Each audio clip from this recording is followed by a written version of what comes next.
3, nous allons sur Terre. 4, 5, 6, je vous emmène dans la mer. 7, 8, 9, dans mon panier neuf.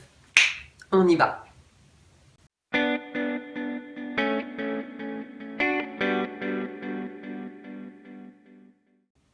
Bonjour, je suis Clarisse Monroe, la présidente et fondatrice de la première école en parfumerie au Québec.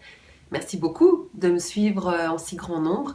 Je vous rappelle que ma chaîne YouTube est gratuite, donc partagez-la et ça va me faire plaisir de tous vous recevoir sur ma chaîne et de partager avec vous mes conseils, mes astuces, mes suggestions.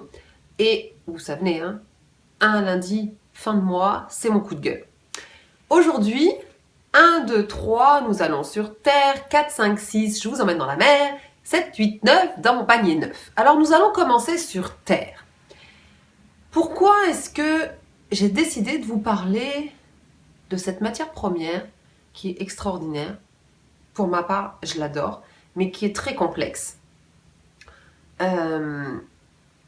Parce que elle porte un nom et elle a 3 descriptions. L'ambre. L'ambre, vous avez l'ambre jaune. Vous, mesdames, vous connaissez. Vous savez, c'est les bijoux.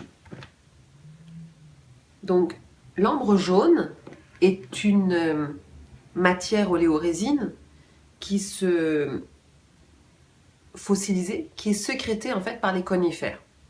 On trouve l'ambre jaune en Pologne. C'est le plus grand distributeur d'ambre, avec un côté très ésotérique puisque c'est une pierre qui nous protège. Et aussi qui est conseillé, vous savez, les colliers d'ambre pour les bébés pour soulager au niveau de la poussée des dents.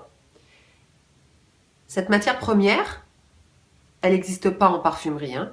Oubliez ça.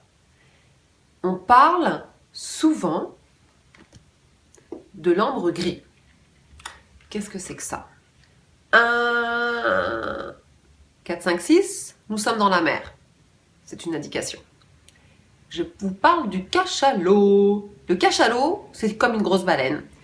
Et lui, il passe ses journées à avoir la bouche ouverte et à manger, manger, manger, manger. Vous comprenez bien que le cachalot n'a pas l'esprit de se dire « Ah, tiens, une bouteille en plastique, c'est pas bon. Ah, tiens, un bec de calamar, c'est pas très bon pour moi. » On va surtout s'attarder sur le bec de calamar parce que les becs de calamar lui percent en fait la paroi intestinale. Pour se protéger, le cachalot est intelligent, il fabrique une protection. Et cette protection est déjectée. Donc l'ambre gris, ce n'est pas le vomi, messieurs, mesdames, les blogueurs, les journalistes. Je sais qu'il y a souvent des confusions, il y a souvent des conflits, mais je vous assure, c'est le caca du cachalot. Donc il déjecte cette partie de cette protection intestinale en fait, et c'est ce qu'on appelle l'ambre gris. L'ambre gris, au final, c'est ça. Ça ressemble à des cailloux. On les trouve sur les plages, quand on est chanceux. Et puis il faut s'y connaître, parce que c'est pas n'importe quel caillou non plus. Vous voyez, c'est solidifié.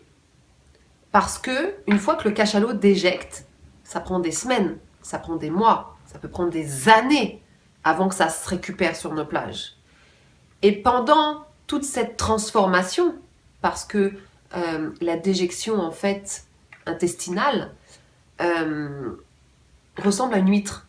C'est flasque, ça flotte. Et avec l'alchimie de la mer, avec l'iode et le soleil, ça va se cristalliser et ça va former des gros cailloux. En passant, je tiens à remercier Patrick, qui est un chercheur d'ambre irlandais, qui nous a offert à l'école en parfumerie cette collection d'ambre gris. Au niveau de l'odeur,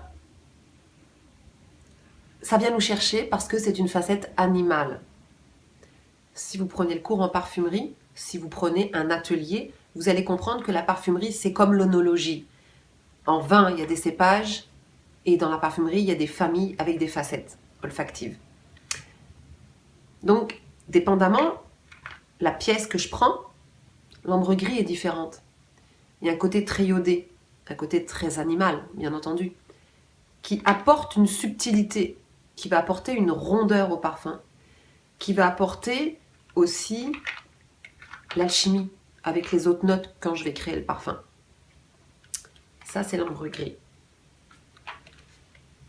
Et enfin, 7, 8, 9 dans mon panier neuf, parce qu'en 1908, François Coty a inventé ambre antique. Ambre antique, c'est la facette ambrée. Et la facette ambrée, c'est un mélange de cysté de labdanum, qui est une résine, de vanilline. On peut y rajouter du benjoin. On pourrait y rajouter des baumes. Donc là, on est sur une note ambrée, sensuelle, suave, vanillée, qui n'a rien à voir avec l'ambre gris. Vous comprenez bien.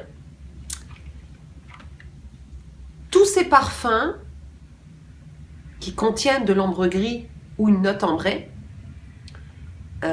ces notes-là vont se trouver en note de fond dans une pyramide olfactive. Donc vous n'allez pas forcément le sentir tout de suite. Mais ce que je veux que vous compreniez, c'est qu'on ne parle pas de la même odeur. On ne parle pas du même impact dans un parfum. Donc c'est vraiment important pour vous, clients, de comprendre et pour vous, conseillères, d'expliquer. Voilà. 1, 2, 3, nous irons sur Terre avec l'ambre jaune.